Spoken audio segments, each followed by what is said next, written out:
కర్నూలు జిల్లా ఆస్పరి మండల పరిధిలోని కైరుపల గ్రామంలో గురువారం పిడకల సమరం అత్యంత ఉత్కంఠగా సాగింది. సాంప్రదాయబద్ధంగా జరిగే ఈ పిడకల సమరంలో భక్తులు ఉత్సాహంగా పాల్గొన్నారు. వీపులు కందిపోయి తలలకు గాయాలైన పిడకలన్నీ అయిపోయే వరకు సమరాన్ని ఆపలేదు. కైరుపలలో వీరభద్ర స్వామి కళ్యాణోత్సవం సందర్భంగా నిర్వహించే ఈ వినూత్న వేడుకకు చారిత్రక నేపథ్యం ఉంది. వేట కోసం వచ్చిన వీరభద్ర స్వామి కాళికాదేవిని చూసి ప్రేమలో పడతాడు.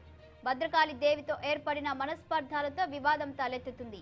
ఆ సందర్భంగా వారి వర్గీయుల మధ్య గొడవ జరిగి అందుబాటులో ఉన్న పిడకలతో పరస్పరం కొట్టుకుంటారు. అదే సాంప్రదాయం నేటికి కొనసాగుతుంది. కారుమంచి గ్రామానికి చెందిన పెద్దరెడ్డి వంశస్థులు ఉత్సవం నిర్వహణలో ప్రధాన పాత్ర పోషించారు. ఈ వంశస్థుల్లో ఒకరైన నందకిషోర్ రెడ్డి రాజరికాన్ని గుర్తు తెచ్చేలా ప్రత్యేక వస్త్రధారణతో సాయంత్రం 5 గంటల సమయంలో గుర్రంపై ఊరేగింపుగా కైరుపల గ్రామానికి చేరుకున్నారు. అనంతరం వీరభద్ర స్వామి కాళికా దేవీలకు ప్రత్యేక పూజలు నిర్వహించారు. ఈ సందర్భంగా తమ ముఖాలకు స్వామి విభూది రాసుకొని తిరిగి వెళ్లగానే పిడకల సమరం ప్రారంభానికి సూచికగా భక్తులు పెద్ద ఎత్తున బాణసంచా పేల్చారు. దీంతో ఒక్కసారిగా అరుపులు కేకలు మిన్నంటాయి. పిడకల సమరంలో భాగంగా భక్తులు 2 వర్గాలుగా విడిపోయారు. ఒక వర్గం భద్రకాళి దేవి తరపున, మరొక వర్గం వీరభద్రస్వామి తరపున సిద్ధమై ఆలయ ఆవరణలో రాసులుగా పోసిన పిడకలతో పరస్పరం కొట్టుకున్నారు. పిడకల సమరం గంటపాటు సాగింది. పిడకల దెబ్బలకు సుమారు 50 మందికి గాయాలైనట్లు అంచనా.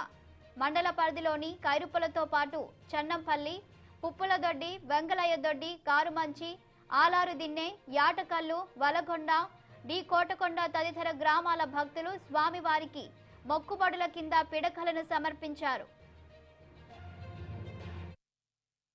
ఇక్కడ ఈ యొక్క కార్యక్రమం ముక్కుల సమరం అంటే ఎక్కడ లేని ఒక వింత ఆచారం. ఇక్కడ పిడకల సమరం, ఈ యొక్క పిడకల సమరాన్ని ప్రతి ఒక్కరూ బాగా ఉల్లాసంగా ఉత్సాహంగా అందరూ పాల్గొని, ఒక కాళికాదేవి ఒక సైడు, వీరభద్ర స్వామి ఒక సైడు ఉండి ప్రతి ఒక్కరూ ఈ యొక్క కార్యక్రమాన్ని ఎంతో ఉత్సాహంగా ఉల్లాసంగా పాల్గొంటారు. అలాగే ఇక్కడ ప్రజలు పాల్గొన్న తర్వాత ఏ చిన్న దెబ్బ తగినా వెంటనే ఈ యొక్క ఆకారాన్ని చూసుకున్నారంటే 3 డేస్ లేదా 2 డేస్ ఎటువంటి బాధ కానీ ఎటువంటి నొప్పి కానీ ఉంటుంది. ఎక్కడ దొరకని ట్రీట్మెంట్ ఇక్కడ దొరుకుతుంది. ఈ యొక్క దెబ్బ తగిన జస్ట్ ఏదో అప్పటికి మాత్రమే తప్పితే ఈ యొక్క వీరభద్ర స్వామి ఆశీర్వాదంతో ఈ యొక్క అంగారాన్ని రాసుకున్నారంటే వెనకనే మటుమాయమైపోతుంది. ఏ నొప్పి లేకుండా ఈ యొక్క పండుగకి ప్రతి ఒక్కరు ఆశిస్తున్నారు. ఎంతో ఉత్సాహంగా, ఎంతో అంగరంగ వైభవంగా చేసుకున్నారు ఈ ఉత్సాహాన్ని. ఇక్కడ ఏ మతం కానీ ఏ కులం కానీ ఎటువంటి ఆటంకాలు లేకుండా ప్రశాంతంగా నీది నాది ప్రతి ఒక్కరిది అనుకోని బాధ్యతగా ఈ యొక్క కార్యక్రమాన్ని విజయవంతం చేసినందుకు ప్రతి ఒక్కరికి ఈ యొక్క మీడియా తరఫున నా యొక్క కృతజ్ఞతలు. పేరు బాలాజీ, ఊరు.